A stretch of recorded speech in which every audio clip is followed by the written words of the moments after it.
Talking the decision made last Thursday, I guess, how were you notified about the decision from the faculty?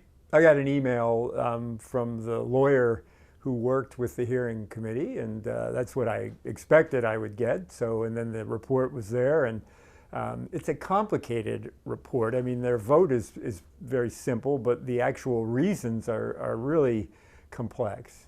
What was the vote? Well, they voted, I think the big thing was that I have caused damage to the reputation of the university, which I don't understand that, because at the hearing they showed no evidence that I did that. And actually, I would argue that the reputation's better than ever. I mean, enrollment is up for the fall, the finances are rock solid, and big donations are coming in. So, you know, the University of Wisconsin La Crosse, it's as good as it's ever been. So I don't agree that somehow I or my wife brought damage to the reputation. Is it long?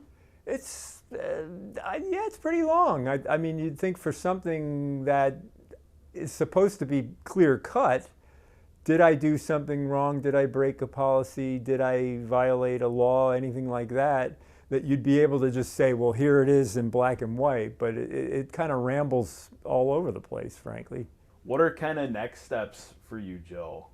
It's been quite a process thus far, and I would imagine, where do you go now? Well, now I'm waiting to hear from the new UWL chancellor, and he will offer me a meeting, and I'll be delighted to get together with him. I don't know whether I can dissuade him from stopping this case. I think it's a false case. But it would then go on to the Board of Regents, and if they want to try to fire me, they would offer me a hearing again, and I would take them up on that, and I'd make it a public hearing because I want everybody to know what's really happening here. This is a free speech and free expression case. That's pure and simple.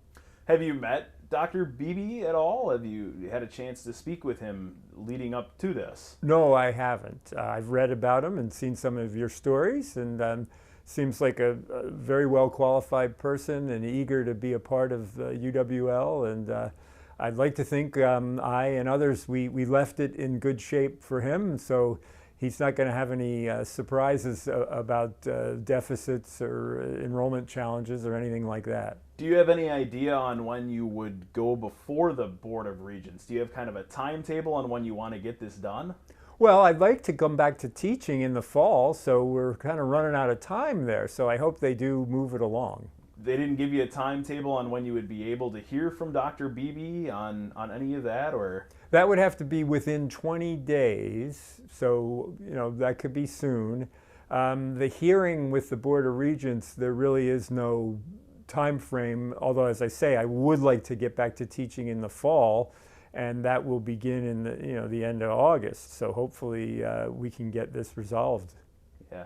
Would you have to go to Madison for that, or would they hold that on campus in La Crosse? I suspect it would be in Madison. That's where they typically meet. Yeah. Do you feel, I guess going back to the public hearing, do you feel, I guess, you were given a fair public hearing in June? No, I don't, and it's sad because they had the same legal team that prosecuted the case is also advising the hearing committee. That's a big conflict of interest. I think they should have found some other way to do that. What do you believe, I guess, were some of your accomplishments at UW La Crosse? You've been there 16 years. You've done a lot for the campus. What are some of those? Well, I mean, I think the biggest thing that we did during my time was to get something done called Growth, Quality, and Access, where we were able to add on over 200 additional faculty and staff positions. We grew the enrollment pretty much every year. The finances were fantastic. During the pandemic, we didn't need to lay anybody off or have any furloughs. Now, I can't take credit for all of that. That was a great team, and it was a pleasure to work with them. And it's really, sad that I can't go back to campus and thank those folks, but maybe someday I will be able to. Yeah. Joe, is there anything that you regret doing any of this? Appearing in videos, writing in books, bringing a pornographic actress to campus? Well, my wife and I believe in what we're doing, and so I don't have any regrets about that. I regret that the regents, before they fired me so publicly as chancellor, didn't reach out and say, let's have a conversation about this.